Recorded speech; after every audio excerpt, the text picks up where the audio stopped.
Bismillahirrahmanirrahim. Assalamualaikum warahmatullahi wabarakatuh. Perkenalkan, nama saya Ahyat Al-Amin. Saya dari kelas 1B Prodi Keperawatan.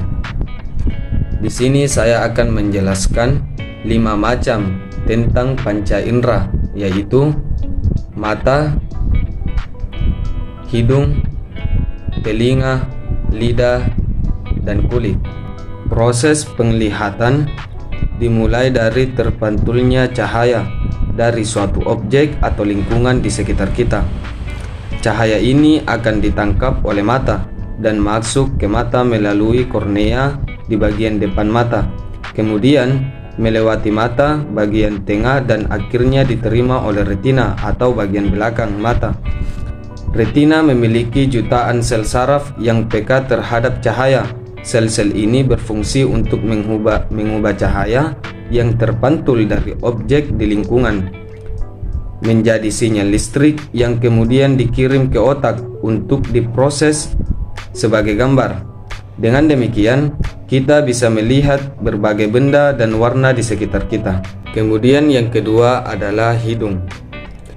Hidung adalah organ penciuman yang terletak di tengah-tengah wajah. Tubuh biasa mendapatkan oksigen melalui organ hidung yang menangkap udara.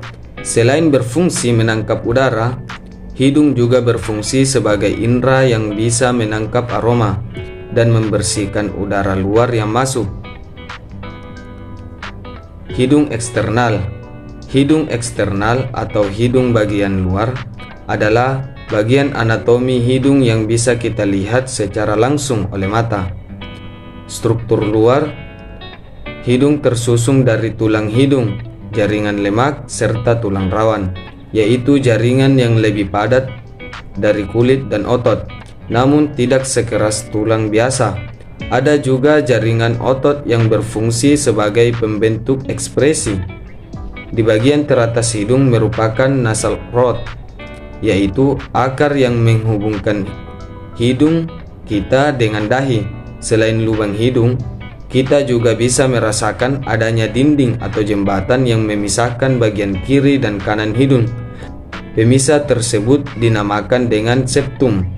Septum di hidung manusia terdiri dari tulang rawan. Septum hidung manusia idealnya berbentuk lurus sehingga memisahkan bagian kiri dan kanan secara proporsional. Namun, tidak semua orang memiliki septum yang lurus sempurna. Bahkan beberapa memiliki septum yang bengkok atau yang disebut dengan defasi septum. Kemudian ada juga bagiannya yang dinamakan dengan rongga hidung.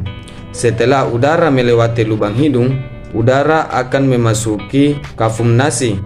Kafum nasi adalah rongga dalam anatomi hidung. Bagian pertama yang akan dijumpai adalah nasal vestibel, yaitu ruangan yang terletak tepat di balik hidung bagian depan. Nasal vestibel ini dilapisi oleh jaringan epitel yang memiliki bulu-bulu kasar. Bulu ini disebut juga dengan bulu hidung atau silia. Di dalam nasal vestibel ini terdapat bulu hidung dalam jumlah yang banyak. Ketika ada partikel udara yang besar seperti debu, pasir, bahkan serangga yang masuk ke dalam lubang hidung akan terperangkap di rambut-rambut ini. Bulu-bulu hidung berfungsi menghadang benda asing selain udara masuk lebih dalam ke rongga hidung. Yang ketiga, bulu-bulu hidung berfungsi menghadang benda asing selain udara masuk lebih dalam ke rongga hidung. Yang ketiga, konka. Konka adalah lekukan pada rongga hidung bagian dalam dan memiliki 3 bagian, yaitu superior atau atas, tengah, serta inferior atau bawah. Yang ketiga, lidah. Anatomi lidah. Lidah tertutup oleh jaringan berwarna merah muda dan lembab bernama mukosa. Jika kita perhatikan, permukaan lidah sama sekali tidak mulus. Permukaan lidah terasa kasar karena ada ribuan benjolan kecil bernama papila. Papila-papila ini diselimuti oleh sel-sel pengecap. Sel ini merupakan saraf-saraf kecil yang terhubung pada otak. Lidah terhubung dengan frenulum. Jaringan ini seperti tali yang menempel pada bagian bawah lidah dan rongga mulut. Di bagian belakang lidah menempel pada tulang hyoid. Bagian-bagian lidah di bawah ini merupakan 5 bagian dari lidah. 1. Belakang lidah. Bagian lidah ini terletak di bagian mulut paling belakang. Belakang lidah terletak di dekat tenggorokan dan tidak bisa bergerak. Bagian ini menempel dengan tulang rahang bawah dan tulang hyoid. Badan lidah. Badan lidah mengambil porsi hingga 2/3 total lidah manusia. Badan lidah memiliki banyak fungsi dan dapat bergerak bebas. Dan yang ketiga, apex atau ujung lidah, sama seperti badan lidah. Ujung lidah juga bebas bergerak. Letak bagian ini ada di paling ujung depan lidah.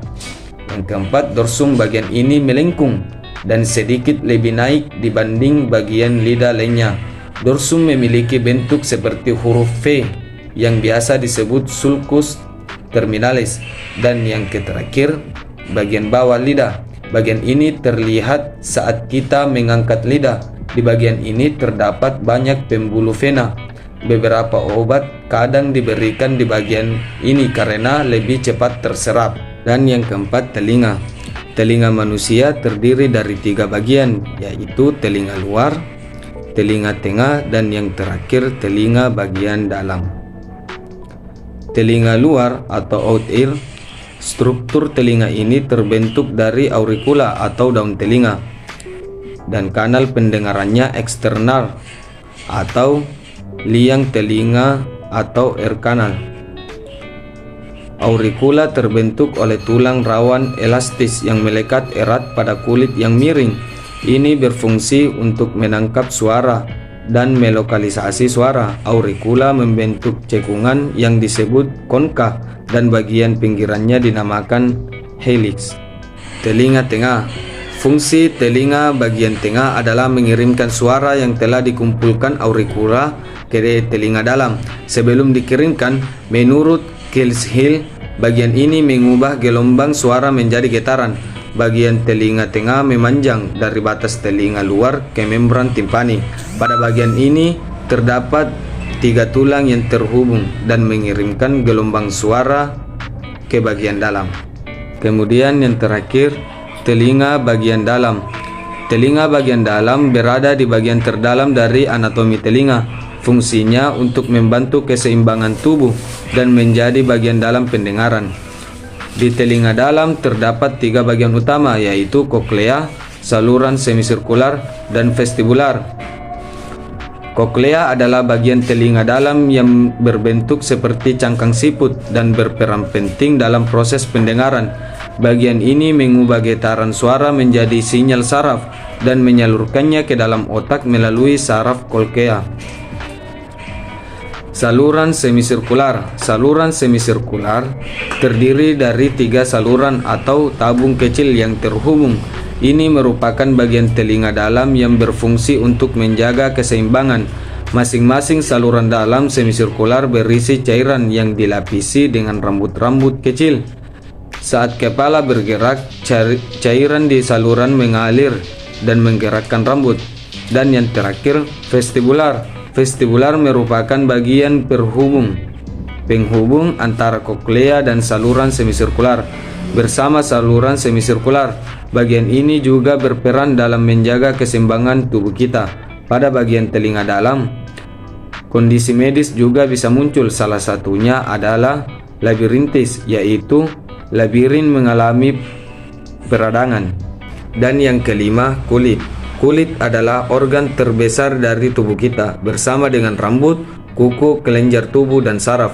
Struktur kulit manusia membentuk sistem integumen, yakni sebuah sistem yang membungkus dan melindungi bagian dalam tubuh. Pada dasarnya, struktur kulit manusia terdiri dari 3 lapisan utama yang saling melengkapi, yaitu epidermis, dermis, dan hipodermis. Salah satu lapisan anatomi kulit adalah epidermis. Epidermis adalah struktur kulit terluar pada tubuh manusia dan selalu mengalami regenerasi karena peluruhan sel-sel kulit mati setiap hari. Dan yang kedua, dermis. Dermis merupakan lapisan kulit yang paling tebal karena terdapat pembuluh darah dan saraf, kelenjar keringat, dan kelenjar minyak. Lapisan kulit dermis sebagian besar terdiri dari sejenis protein yang disebut dengan kolagen. Fungsi kolagen adalah membuat kulit terlihat kenyal dan kencang. Manfaat kulit merasakan sakit dan sentuhan. Pada lapisan dermis terdapat ujung-ujung saraf dengan reseptor yang berfungsi mengirimkan sinyal kepada otak untuk merasakan sensasi sentuhan, sakit, gatal, panas, dingin, dan lain-lain. Dan yang ketiga, hipodermis atau lapisan subkutan.